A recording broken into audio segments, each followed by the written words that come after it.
Hey guys! Now, since I did a review on the first movie, The Little Mermaid, which is one of my favorite Disney films of all time, I know I did a review on the TV series and also the sequel, so now this will be my review on The Little Mermaid, Ariel's Beginning.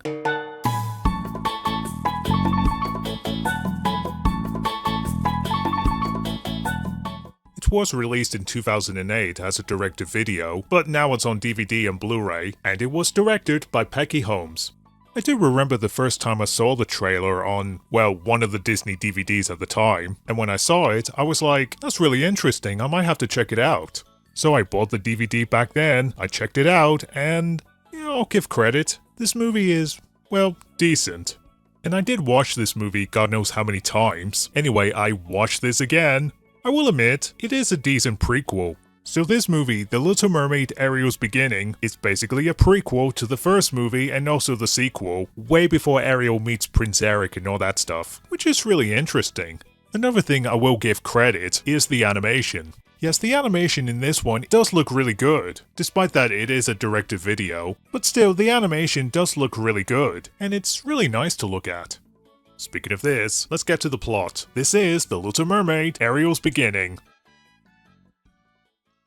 The story takes place at Atlantica in the ocean. We do see Ariel and her sisters. Well, this is them as children. Also, we see King Triton, but this time he's voiced by Jim Cummings. Yeah, because the original voice actor, Kenneth Mars, because he had cancer at the time, so very sadly he didn't come back in this one. So instead, Jim Cummings, who does the voice of King Triton this time, which I will admit, he does a good job doing the voice of King Triton.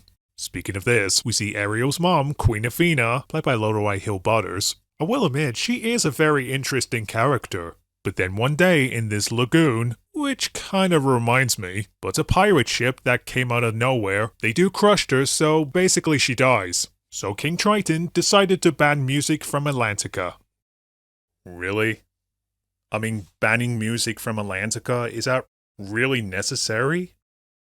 Anyway, taking place years later, we do see Ariel and her sisters, and by the way, Ariel's sisters are a lot more interesting in this one. And no, it's not Ursula. This is Marina, played by Sally Field. She's basically looking after the girls. Also, we see Benjamin, played by Jeff Bennett. So, this character, Marina, she's alright, but too bad she's not Ursula. Well, okay, I wish they could have put Ursula in the movie, and it could have showed us how did she got banned from Atlantica. That would have been more interesting, but instead, we just have to have Marina. Like I said, she's alright, but it is what it is. Also, she wants Sebastian's job so badly, and she gets really jealous. Yeah, she's kind of like that throughout the movie.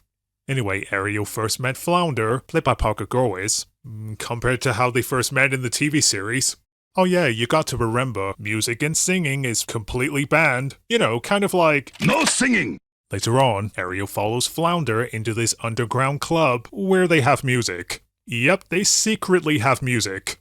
And speaking of this, the songs are nice. I know Marina's song is okay, but the rest of the songs is really nice to listen to. Oh yeah, and one of the songs they got it from this, by the way. Shake, shake, shake, Sonora. Shake, shake, shake, Sonora. So Ariel joins this club, but then she tells her sisters about it and then they want to join the club. But Marina finds out and then she tells, Sebastian and his band get locked up, and then King Triton destroys the club with his trident, and Marina is taking over Sebastian's job. Oh yeah, we see Scuttle for God knows how many seconds. Anyway, Ariel, Sebastian, Flounder and the others decided to escape in the most musical way. Meanwhile, after Athena tells her dad that Ariel is missing, so Marina releases her electric creatures, whatever they are, and decided to go after them. Meanwhile, after Ariel finds the music box, and she does remember her mom, but it was until Marina shows up, and we get this kind of a chase scene. Ariel saves Sebastian, but don't worry, she's fine. And then King Triton decided to restore music. And as for Marina and Benjamin, well, prison. So that was The Little Mermaid, Ariel's Beginning. And like I said, it is a decent prequel. If you're a fan of the first movie, like I am, and also the TV series and the sequel, then this one I definitely recommend. So there you go, that's my review on The Little Mermaid, Ariel's Beginning. Thanks for watching, and bye bye.